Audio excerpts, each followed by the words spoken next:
No importa qué tan costosa y apantalladora sea la animación, no importa qué tantas buenas ideas se te ocurran, no importa qué tan cool sea la premisa, si los personajes son malos, la serie será mala. Se le vea por donde se le vea, los personajes son la parte más importante de cualquier historia. Una forma de que la gente adore a tus personajes es por medio de una buena caracterización y en algunas ocasiones de un buen desarrollo. La caracterización es lo más importante, pero en el caso que nos ocupa hablaremos del desarrollo. No todo el tiempo el desarrollo es necesario. Por ejemplo, si la serie busca dar un mensaje simple, o es para niños muy pequeños, o es una serie episódica que mantiene un status quo, o sigue una fórmula, no es estrictamente necesario que un personaje se desarrolle. Basta con que la caracterización sea buena. Pero incluso en estos casos, la diversión no durará para siempre. Las series que siguen una fórmula tienen fecha de caducidad y es precisamente porque como los personajes no evolucionan, la serie ya no tiene nada nuevo que decir. Cuando una serie necesita un desarrollo de personaje es cuando hablamos de una trama lineal, que sigue un punto A un punto B. Cuando es una búsqueda, una persecución, una aventura, un confrontamiento o en pocas palabras, una historia que está consciente de que el tiempo está pasando.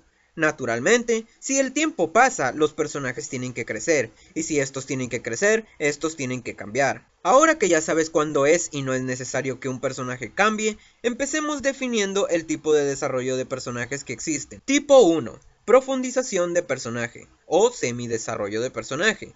Es la clase de desarrollo que se ve en personajes bidimensionales y en series no muy complejas. No es estrictamente un desarrollo real. Básicamente, en esta transición los personajes realmente no cambian, sino que aprendemos más de ellos. Y cuando digo que conocemos más de ellos, no me refiero necesariamente a que conocemos información del personaje que antes no nos habían dado, como el lugar donde vive o algo así, sino que vemos facetas del personaje que no sabíamos que podía llegar a tener. La personalidad es la misma, no cambia, pero ahora su personalidad es más diversa. Muestra emociones que antes no habíamos visto, tiene sentimientos que antes no sabíamos que tenía. Por dar un ejemplo, está esta opinión hipster de que Yotaro es el peor yoyo, que es una piedra y que es el mismo personaje de principio a fin, cuando en realidad, al principio de la serie, Yotaro es un vándalo mal educado y rebelde que no muestra emociones por sus seres queridos. Después de la aventura de su vida, Yotaro no solo se dirige de forma más respetuosa hacia su madre y a su abuelo, y no solo se preocupa por ellos, sino que el vándalo antisocial que era en un principio termina haciendo amigos. Incluso podría decirse que hasta madura. No será un personaje muy profundo, pero es que el anime de JoJo al principio no pretendía ser un anime profundo de por sí. Un cambio bastante decente si me lo preguntan. Lo contrario a una profundización de personaje es la estática.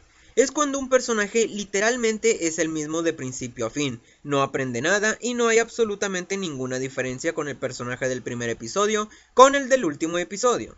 Tipo 2. Desarrollo de personaje. Cuando un personaje cambia para bien aprendiendo algo nuevo. Y cuando digo aprendiendo algo nuevo, no me refiero a aprender un nuevo poder o hacerse mejor peleando. No, sino más bien aprendiendo algo que cambiará un rasgo de su personalidad. Nota importantísima. Cambiará un rasgo o varios, pero no cambiará toda la personalidad.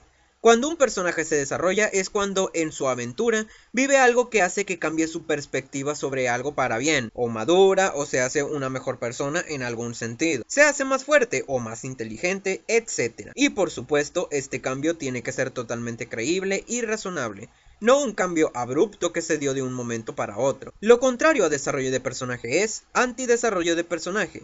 Cuando un personaje en vez de volverse mejor, se vuelve peor, más histérico, más dañado emocional o psicológicamente, más incompetente, más solitario, más paranoico, más destructivo, más malvado, más deprimente, y esto no es precisamente algo malo, es algo bueno si hablamos de un drama, una historia trágica, alguna historia psicológica o alguna historia con algún mensaje pesimista.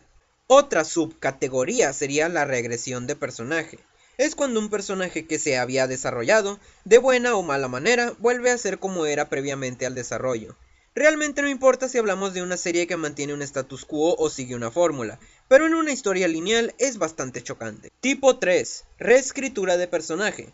Aquí es cuando hablamos de un mal desarrollo, un desarrollo abrupto, drástico y exagerado, cuando un personaje, de un momento para otro, pasa a ser un personaje totalmente distinto.